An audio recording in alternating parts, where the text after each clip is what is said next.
Bang, pertanyaan kami yang pertama itu sebelumnya kita dulu kenalan nih, nama Abang siapa Bang? Jadi nama abang Bil Haji. Berhati, kalau panggilannya? Bang Kibil. Bang Bil. Panggilan akrabnya Bang Bil lah ya. Bang Bil. Oke Bang Bil. Bang Bil ini mempunyai sebuah usaha. Kalau kami boleh tahu tahun berapa sih berdirinya usaha Bang? Jadi berdirinya usaha ini itu tahun 1962. Nah, dimana itu kakek abang sih pertama kali dia berdiri usaha. Abang tahu nggak apa sih motivasi kakek Abang mengapa mendirikan usaha ini? Ya sebenarnya kalau motivasi tentulah ini ya mencari rezeki untuk keluarganya. Betul.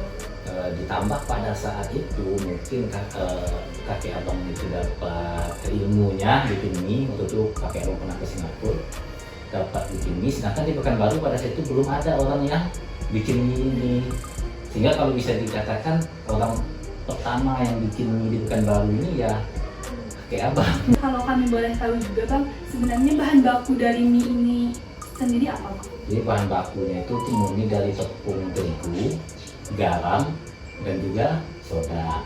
Selanjutnya itu bagaimana sih Bang produksi misbar ini sendiri gitu? Cara-cara prosesnya tadi ya? Iya betul.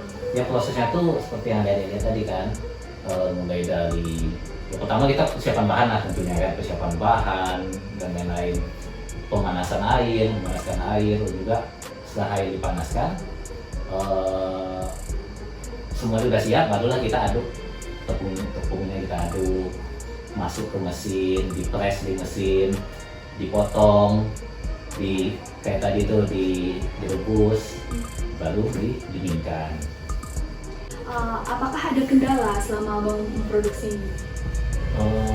Kalau selama memproduksi ini mungkin udah gak ada kendala lagi ya, karena emang udah dari dulu ya, paling kendalanya dari kendala pemasaran, harga, dimana harga bahan baku itu terus naik, sedangkan kita persaingan harga di pasar kita nggak bisa naikin harga, tapi harga bahan pokok seperti tepung, garam naik terus. Untuk menghasilkan produk mie yang sehat, apa sih upaya Abang untuk melakukan hal itu Bang? Yang pastinya kalau menurut abang mie yang sehat itu ya otomatis mie-nya baru, masih segar, tidak berbau. Nah itu yang pasti. Jadi yang paling penting yang kayak usaha abang sering jargon usaha abang itu ini tanpa bahan pengawet. Berarti dengan tanpa bahan pengawet itu untuk penyimpanannya bagaimana Bang? Penyimpanannya, jadi kalau mie abang nih di usaha ini itu tuh tahannya cuma sehari kalau dijual, sehingga kalau misalnya udah lewat dari sehari itu tuh nggak bisa dijual lagi besoknya. Berarti setelah produksi langsung dipasarkan? Langsung dipasarkan. Nah kan di pasar tuh biasanya butuh waktu. Nah butuh waktu itu mungkin kayak masukin ke kulkas lah sebelum didistribusikan ke konsumen. Limbahnya itu abang buang atau bagaimana? Nah limbah itu ada salinan di belakang. Dan karena limbah abang tuh, jadi ada dua limbah nih di usaha abang nih. Yang pertama tuh limbah dari hasil perebusan, hasil perebusan. Nah itu disaring sehingga benar-benar air perebusan aja yang ke selokan kemarin. Sama limbah mie yang tidak terjual, misalnya udah sore, terus ada mie yang tidak terjual dan sebagainya. Nah limbahnya itu berarti kan ada limbah juga tuh namanya. Nah itu tuh abang kebetulan ada pelihara ternak dan sebagainya, sehingga itu bisa kayak bebek tuh ada di sana bebek, sehingga hasil limbahnya tuh abang olah ke makanan bebek, sehingga bebek itu bertelur, akhirnya bisa dijual. Gitu. Pemasarannya itu sendiri bagaimana Pak? Pemasarannya abang tuh punya ada beberapa kedai penjualan. Nah jadi pemasarannya pasti pertama pagi itu kami edarkan ke kedai-kedai penjualan kami yang pertama.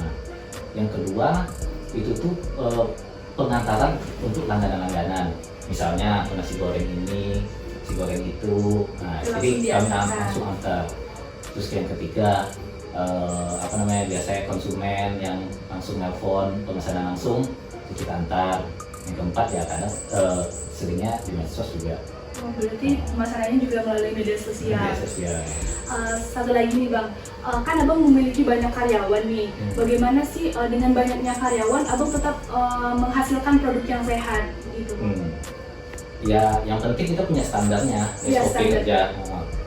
Kalau kami boleh tahu SOP karyawan yang kerja? Kalau SOP karyawannya itu tuh kayak minimal harus apa ya, kayak plastik tangan, Iya. terus apa, pakai helmet dan sebagainya. Pokoknya yang penting dari karyawan sini harus bersih. Terus sebelum kita produksi, mesin itu harus bersih. Tempat-tempat produksi harus bersih. Jadi sebelum kita mulai itu kita pastikan semua harus bersih dulu.